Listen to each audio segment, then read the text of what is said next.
What's up, guys? I hope y'all are having a fantastic day today, because I'm going to be honest here, we're in for something very fun, because we're going to be taking a look at some good old-fashioned YouTube drama. But I think you guys would be proud of me because, I'm not the one who initiated this YouTube drama. No, in fact, I am the victim of a vicious harassment campaign by a much larger YouTuber by the name of Upper Echelon Gamers, which you guys know how much I love the word gamers. What's up, gamers? Dreamcast Guy here. But anyway, man, it was just a nice evening. I was minding my own business, playing some Doom Eternal, the typical night for me these days. And, well, I received a DM on Discord containing a screenshot of a thread of tweets from this guy by the name of Upper Echelon Gamers. And, well, he decided that he was really upset with the title of my YouTube video. And basically what happened is someone replied to one of his tweets, and it shows a picture of my video next to his review of Doom Eternal, which came out like within an hour of each other. And this triggered him, dude. Like, this alone just pissed him off. The title made him go completely unhinged. And he replied saying, quote, literal perfection? Laugh my fucking ass off. If you can somehow create a twisted maze of logic to say the Marauders are literal perfection, well, I'll just cut it there. I don't have anything diplomatic to say. I really love this PG insult bullshit. If you want to call me stupid, you want to call me retarded, come out and say it. That's beside the point. And we will definitely touch on this review a little bit later. But anyway, at this point, this was the catalyst that piqued my interest in this guy, because I'd never actually heard of this dude. Like, in case you guys don't know, I don't really like gaming news channels, so typically I don't watch them unless I'm looking for content. And well, this guy, he's getting added to the list right away. But anyway, I went and looked up his review for Doom Eternal, and well, the first thing that caught my attention was the absolutely amazing like to dislike ratio on the video. And this dude is getting absolutely roasted for this review because there are literal factual errors with this review he made. And well, overall, it is a very bad review by any standard. Like, I'm fine if you don't like the game, that's perfectly fine. First-person shooters, arena shooters are not for everyone, but the way he represents his review is absolutely laughable, but we will get into that. So,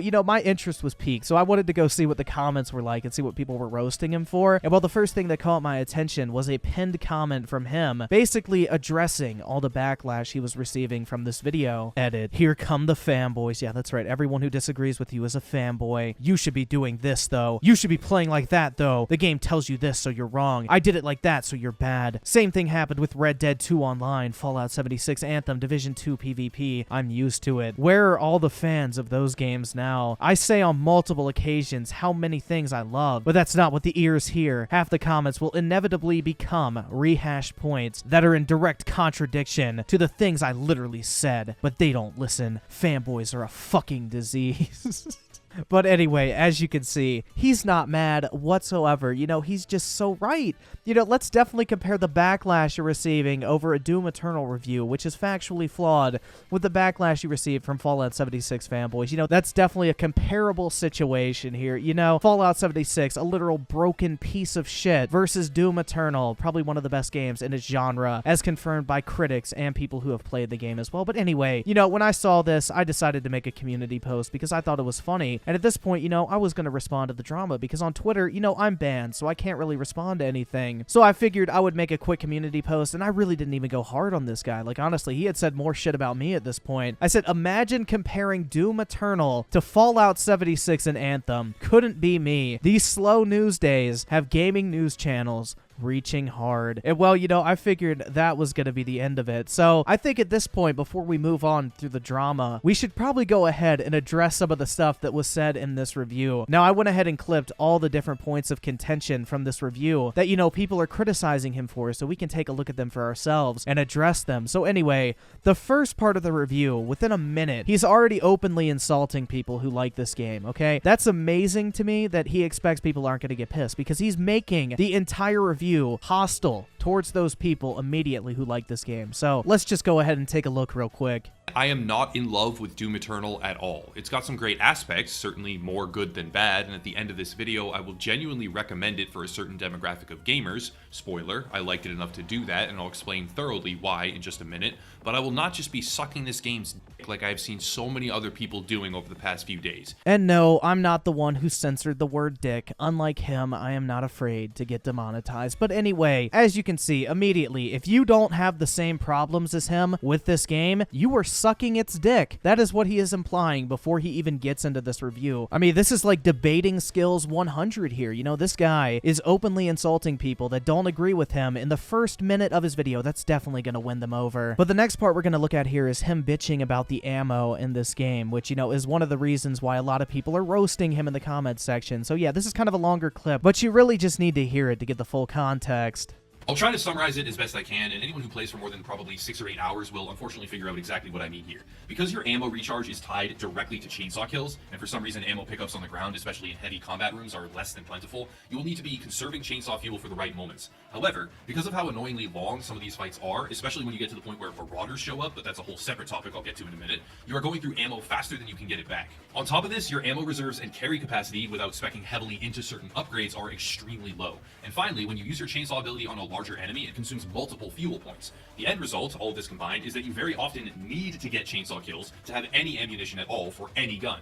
I mean, it's almost like he doesn't realize the fact that, you know, the reason the chainsaw has regenning ammo and you don't actually have to pick up the gas cans anymore is because, you know, ammo management is a new actual mechanic in the game. Like, if you're running out of ammo in encounters with larger demons, leave some of the smaller demons alive to go and chainsaw later. In fact, most arenas later in the game have those smaller demons respawn constantly so you don't run out of health and ammo. Like, they accounted for that. Ammo management is an element in this game. It's part of playing the game. It's part of the strategy you have to think of when you enter these arenas. It's not like Doom 2016 where you get more than enough ammo just by doing occasional glory kills and it's all over the floor. This is a much more strategic shooter, and I really don't know what else to tell you, dude. Like, the chainsaw regens for that exact reason, and it's like every 10 seconds. You're not going to run out of ammo if you are consciously watching your ammo supply, but that was definitely one of the reasons he was getting roasted in the comments section, because, you know, he was not approaching the use of the chainsaw the way the game intended. And well, you know, if he was having issues with ammo, he could turn on the infinite ammo cheat, which is unlocked very early in the game. But now he's gonna bitch about wave-based combat in an arena shooter. I mean, you really just cannot make this shit up. Another exacerbating factor is wave-based combat. Pretty much all of your major encounters are just wave-based combat of the same enemies over and over in a single room. That's not to say that the combat isn't fun, because it is, and despite the fact there is a huge amount of enemy archetype repetition, they still feel just as good to glory kill as ever before. But the sheer number of waves, one after another, of the same enemies just spread out, gets horribly annoying.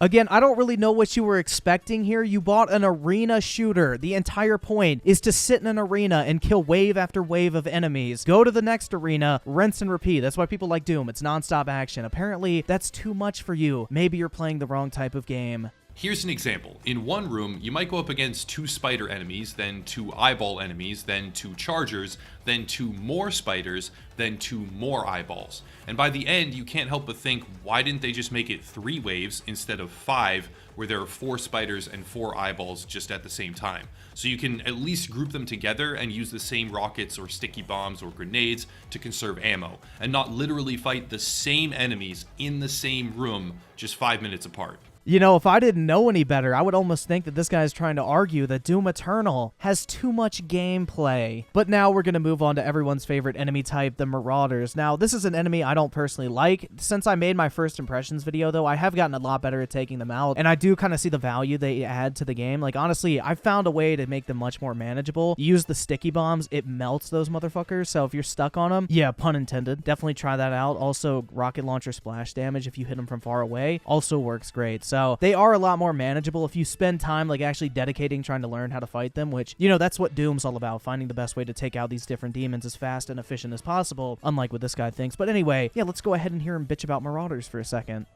The horrible part is that they also have a completely invulnerable red shield that they can pull out in a split second whenever they want, which effectively makes you waste what little ammo you have left, especially at the tail end of a multi-wave encounter, and if you die, you have to do the whole thing again. These Marauders are also insanely fast, deal a ton of damage, and have a boatload of health. All of it combines to make an encounter that just sucks. I know some contrarian edgelords in the comment section will be like, well, you just need to do this and that and the other thing and blah blah, get good scrub. Well, Sure, whatever. Do you hear how condescending this guy is? Like, people are going to try to give him advice on how to handle it, and he's going to instantly dismiss it because, you know, however he plays the game is obviously the superior way. Like, this dude has an ego on him, which you'll see even more as we get into this, but, I mean, I just really can't believe it. Like, this guy is literally trying to piss people off with this review, and at the same time, the way he's playing this game is awful, dude. This gameplay looks like that Dean Takahashi guy, or even worse, the quartering. Oh, the meatball got me again. One more time. You know what's funny? Where is the chain that Dean Takahashi couldn't jump?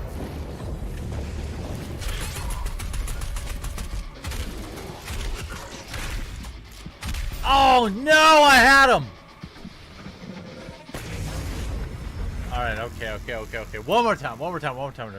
But for the average player tackling this game, especially on ultra-violence difficulty, these marauders can just totally kill your pacing, your enjoyment, and your overall experience. This guy is really out here trying to claim that the average player is going to play on ultra-violence when we know that is not true. Like, most people are probably going to play this game on easy. Maybe they'll play it on Hurt Me Plenty, but even then, that difficulty is pretty challenging. And dude, just looking at your gameplay, you really should not be playing on ultra-violence because, I'm not going to lie, this footage is really painful to watch. Like, it is really bad. You should not be playing on one of the difficulties meant for veterans of the Doom series and then complaining that the game is not enjoyable on that difficulty. But that basically wraps up the main points people had issues with in his review. You know, he's complaining about the game being too difficult while playing on one of the hardest difficulties. He's bitching about the ammo while not taking advantage of the chainsaw properly. And on top of that, he has this really condescending attitude and just like this almost resentment towards people trying to help him understand how to play the game better. But believe it or not, guys, we are only at the halfway point because things further take a nosedive from here on out, and he further escalates the drama. Now, the very next day, the Backlash had reached a point to where, you know, he felt like he needed to respond, and that day, he released an 11-minute long video titled, "Criticism of Games is Necessary." And basically, this is an 11-minute long video, go figure, that just blows smoke up his own ass for that 11 minutes. Like, this guy, if you don't think he had an ego before, watch this entire video and tell me any differently, but this video was painful to get through too. Because it has to be one of the single cringiest things I think I have seen in my entire life. Like, this guy for 11 minutes straight is talking about how it's his duty, his responsibility to review a game honestly because people's lives are on the line. And no, I'm not joking. This guy actually thinks that a video game review is going to significantly alter the course of someone's life depending on if he recommends it or not. And if you don't believe me, just take a look at this clip. I myself habitually and intentionally focus on criticism for one very important reason. That reason is customer value. Having the platform that I do, there is an actual tangible and measurable effect on certain gamers' lives. When I say this is amazing or I recommend that game, a notable number of players will quite literally purchase the product based on that recommendation. When a viewer watches a video and purchases a game as a result of my praise for the title, the responsibility of their enjoyment rests on me. To be clear, this is not abstract or disconnected. The responsibility is directly on me because my words were the catalyst, resulting in their decision to spend money. I just really can't handle how cringy this is, dude. Like, this man is reviewing video games. He is not performing an open heart surgery. He is not curing cancer. He is saying whether or not he likes a video game or not. That's it, bro. No one's life is changing as a result of that. You are not having a lasting impact on anyone's life. Like, Jesus Christ, this dude is acting like he has some moral superiority because he's willing to criticize a video game where others may not be. I mean, dude, just take a step back and stop being so cringy. You're talking about video games on YouTube. You're not changing anyone's lives, but this video just keeps getting better, dude. Like, honestly, there's just so many quotes like the one I'm about to show you that just make this entire thing a complete masterpiece. If you don't have anything positive to say, don't say anything at all. A phrase I view to be an abhorrent, offensive, and extremely pathetic statement of weakness. I mean, this dude, he's acting like he's holding nuclear launch codes or something. Like, dude, tone it down a little bit. You're talking about video games on YouTube. What you're doing is not that important. Trust me, man. Have some sense of, like, self-awareness. What the fuck are we in the middle of right now? The entire world's on lockdown? I mean, man, there just comes a point where you need to accept. You made a bad review. You got stuff wrong. You attacked people for disagreeing with you. You know, it's okay. Move on from this. You know, you have a future on YouTube. Trust me. You can recover. You can overcome, my man. But anyway, this entire thing just got even worse because when he made this video, he put it out on Twitter and someone replied to the tweet where he announced it and said, breaking from my normal topics. I thought it was high time I explained why I'm deliberately finding critical angles for coverage.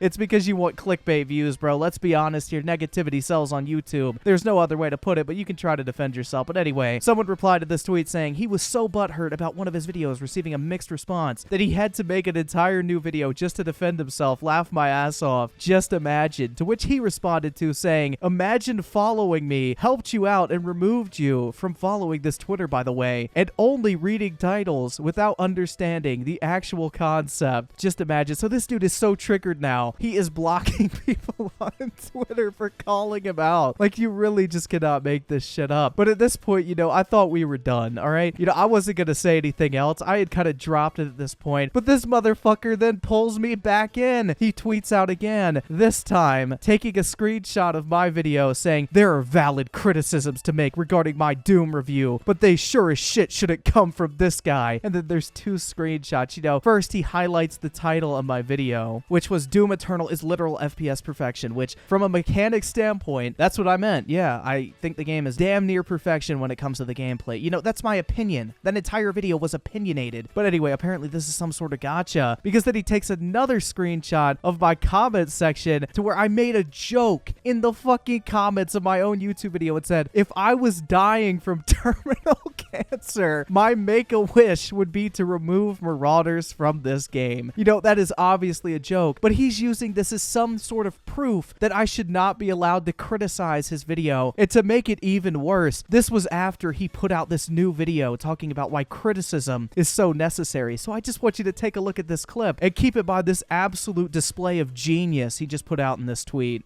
The phrase, if you don't have anything nice to say, don't say anything at all, is mentally deficient because the true impact is lack of improvement. When a baseball player has a bad swing, only saying nice things about it will never, ever improve his performance.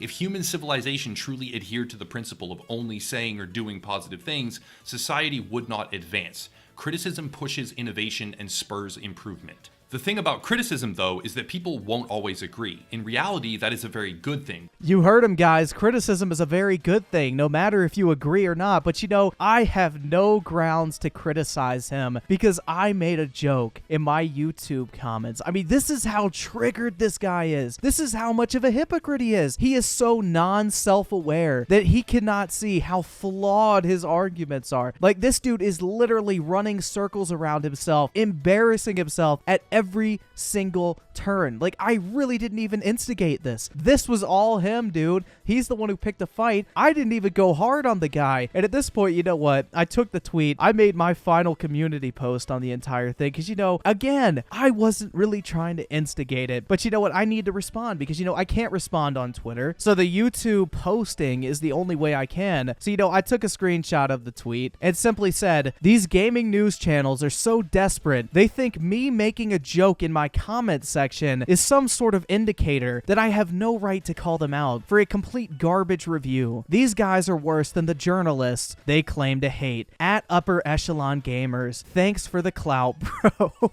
So, you know, this really triggered him because a couple hours later, I made sure I tagged him too so he would see it. And, you know, since I'm verified on YouTube, he will get the notification of that. So anyway, a couple hours later, he replied in a now deleted comment that luckily I was still able to get a screenshot of, because even though he deletes the comment, you know, the notification still stays around. So he did comment on my YouTube post and said, you are to leafy what gas station sushi is to fine dining. That's right, guys. He resorted to the same classic insult that many have tried to hit me with in the past, you know, like a certain furry on YouTube that wasn't happy that I called his Reddit video cringe. You know, he called me the Diet Coke Leafy. Now I'm the gas station sushi Leafy. Fuck it, bro. I mean, fuck it, dude. I guess the truth might as well come out. I have been absolutely decimated in this entire situation. But yeah, that is the conclusion for now of my drama with Upper Echelon Gamers. You know, this entire thing was absolutely hilarious, and I've never seen anyone react like this. Like, I'm dead serious. I think probably only Hippo Zoned, I would say, went this hard. Like, this guy is unhinged, bro. Like, he got triggered over this entire Doom review, dude. And it's funny, too, because he has a bunch of anti-SJW videos on his channel, but this dude got more triggered than any SJW I think I've ever seen in recent memory. So, you know what? The moral of the story is, it's the internet. Don't take things too seriously, kids. You know, you make a bad review, just let it fly, dude. Like, honestly, you're gonna be fine at the end of the day. A life will go on. And Jesus Christ, we're talking about video games after all, so it really is not that serious. But anyway, guys, if you did enjoy this video, please make sure to drop a like on it. This definitely took a while to put together, and overall, I think it turned out to be a pretty damn entertaining video, all things considered. So again, if you did enjoy it, I would greatly appreciate you dropping a like on it. And plus, you know, it would really make my day, dude. I'm stuck in my apartment all day. All I can do is make YouTube videos for you guys, so it would really bring a little sunshine to my existence. But anyway, guys, with that said, I want to thank you all so much for taking the time out of your day to check out this video, and for all the recent support as well, and I will catch you guys next time.